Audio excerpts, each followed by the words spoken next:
Alright guys, in today's video we have more PlayStation and Xbox related information to go over and talk about. We definitely have some exciting things to discuss here today, so before we dive into it, do me a big favor and hit that like button to help the video out and show it your support. And if you are new to the channel, make sure you hit that subscribe button as well. We're on our way to 100,000 subscribers here on the channel, so I would certainly appreciate that.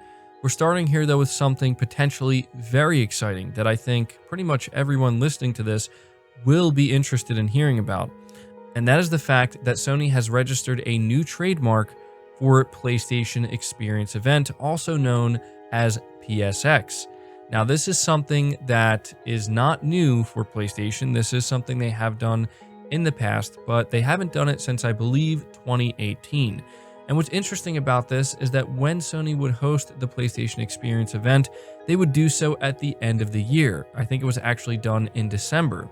And they stopped it because it seems like they just didn't have enough to talk about at their normal E3 conferences, and then also enough to talk about for their end of the year event. And so therefore, I think they kind of shelved it temporarily. Now, we know that Sony is not part of E3 anymore, and we also know that people are sitting here fully expecting Sony to have some type of event, something similar to the Future of Gaming event that was held around this time last year. Now, obviously, if Sony were to do a full-blown E3-like event, it wouldn't make much sense to call it the Future of Gaming, considering the PlayStation 5 is now out. We're currently experiencing what they were referring to as the Future of Gaming. I think going back and calling it the PlayStation Experience would actually be perfect. People are already familiar with this. They associate it with a big event, something that is not a state of play. There have been people who are either assuming or expecting that whatever Sony does do, they're going to put it underneath the State of Play banner.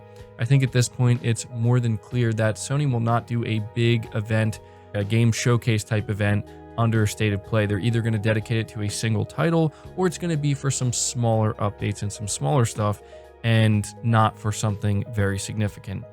Now, I want to say that if we do end up hearing about this, and it is in fact a real thing, I think there's a very good chance that this is what their rumored July 8th event could be.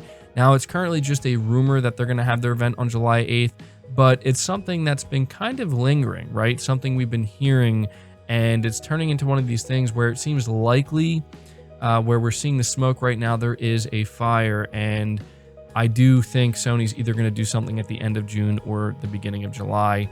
And I do think that based off of this, it will be called the PlayStation Experience, which is very exciting. One last thing I want to say here before moving on to the next topic is that I do suspect we're going to see some very significant announcements at this PlayStation Experience event. I think we're going to hear more about The Last of Us remake, for better or for worse. I think we are going to hear about God of War, which I think will easily be the most exciting thing. I think we're going to hear about Factions 2. I think there's going to be a lot of surprises. I think we could get a release date for Horizon Forbidden West. I think we'll see more of Forspoken. And I think that a lot of new games will also be revealed. I think we could even see Bloodborne Remake or Bloodborne Remastered revealed at this. We could potentially even see the long-rumored Bluepoint Metal Gear Solid Remake. That's just pure speculation on my part. In fact, all of this is just speculation, but it seems very likely that there's going to be something big happening for Sony, and they're going to call it the PlayStation Experience.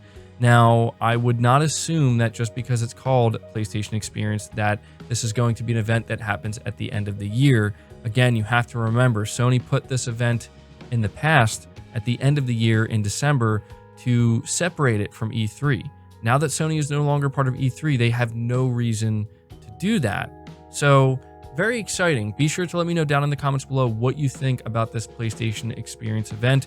Do you think this is going to be the name of the big game showcase event that Sony does at some point in the not too distant future? We're moving on to the next topic though, and we're talking about some very interesting comments that PlayStation CEO Jim Ryan made about the talent underneath PlayStation Studios, how they continue to nurture that talent, the role that that plays within PlayStation Studios. He seemingly takes a shot at Xbox and the way that they've been going about things lately, which I find very interesting and also entertaining.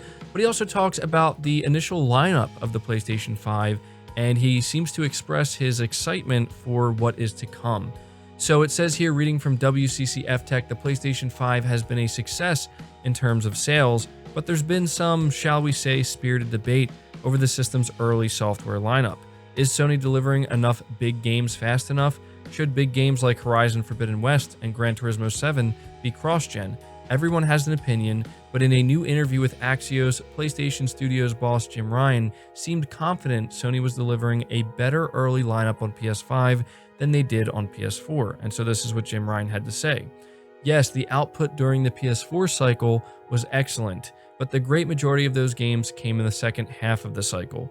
We made a conscious effort to improve on that this time around, and what you've seen thus far shows that we've certainly made progress. In just a few months since the launch of PS5, we have released incredible games and have so much more in the pipeline.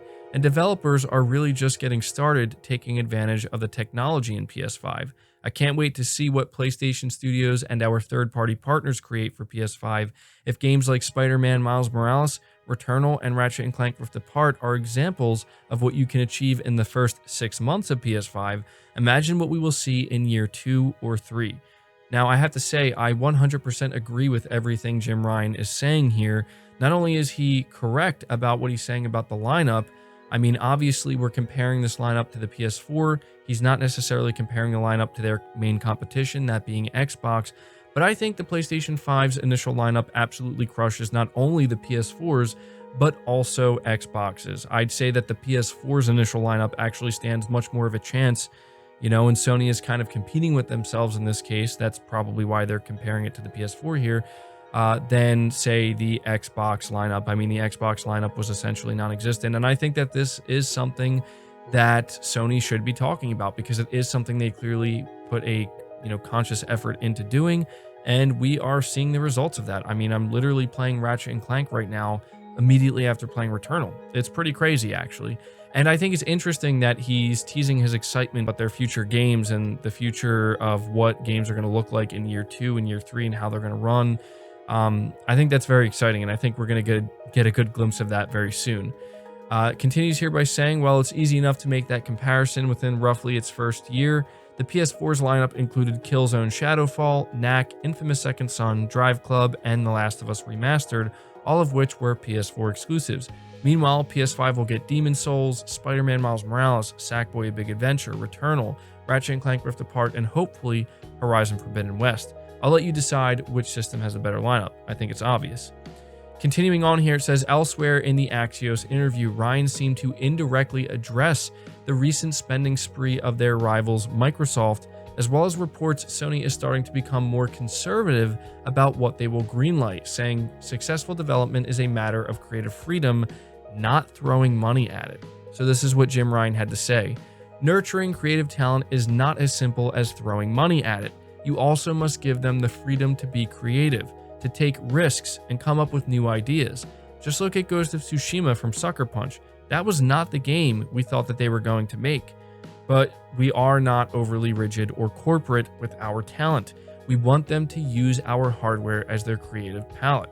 So I thought that this comment, for as short as it was actually very important, and I think it tells you a lot, right? Jim Ryan is saying that they don't believe over there at Sony that just throwing money at a problem is going to solve it, or that throwing money at talent is necessarily nurturing that talent. He understands that it goes much deeper than that. It's about the environment, it's about the culture, it's about truly giving them the freedom that's not just desired by these developers, but very much needed. And I find it interesting that he lets us know that apparently Ghost of Tsushima is not the game that Sony thought that they were going to make, but look at what ended up happening, right? They just gave them the freedom to do what they wanted, and it turned out to be a big success. It was a big risk, but sometimes the two go hand in hand. In fact, I'd say most times they go hand in hand. So that was definitely a shot at the direction that Microsoft is going in, where they're just constantly acquiring new studios. That's what he meant by not throwing money at it. So just wanted to let you guys know about that. I want to end this video talking about a game that I'm very much looking forward to. We have some new information on Senua Saga Hellblade 2. Anybody who's been following this channel for a little while, you know this is very much a game I'm looking forward to and excited about. And Unfortunately, we learned something that I don't think is good news, but it's just the reality of the situation. And I know that a lot of you here are also looking forward to this title, so I thought I would relay this information to you guys.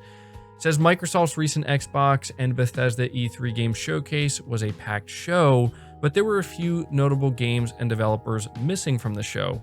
Thankfully, some of the games and devs left out of the big E3 event get their time to shine as part of Xbox Game Showcase Extended, including the much anticipated Senua Saga Hellblade 2. According to Ninja Theory creative director Tamim, and that's all I'll call him because I can't pronounce his last name, the studio is currently working on a good chunky slice, as he put it, of Hellblade 2 before moving on to full production. They're still in pre-production now, scanning locations and drawing on satellite data from Iceland. They're also working closely with Epic Games to create the game's next-gen Unreal Engine 5 character models. Ninja Theory has also dropped a new Hellblade 2 teaser, which they stress isn't an actual trailer, which provides a hint at what they're working on. You can check out the teaser and the transcript that they provided, and obviously there's a link here. And so, you know, I gotta tell you, like, this is honestly very disheartening to me, because this, out of all the games that Xbox has in development right now, and I know that there's a lot, this is the game I'm most looking forward to, and it was revealed in 2019 alongside the Xbox Series X. Surely I am not the only one who thought that this was going to be possibly a 2021 game, maybe a 2022 game, but now we're clearly learning this game is likely to be 2023, 2024. Honestly, that is kind of crazy to me. 2023, maybe that's not that crazy, but I don't even think it's going to make it out then. I mean, they're literally in pre-production right now. They're in very early phases of development. This was quite shocking to me. Now, don't get me wrong, I'm still very much excited about the game. My hope is that one of the reasons it's taking so long, or it will take so long, is because this game is going to be much bigger than maybe anybody anticipated. You know, Hellblade was kind of famous for being a AA game that has a lot of AAA qualities, and maybe this will be full-blown AAA, like a massive game in size, scale, and scope. That's my hope. Honestly, it would be shocking to me if it wasn't that, considering how much longer it's going to be in development. But I wanted to, again, update you guys on this because this is a game I'm very excited about.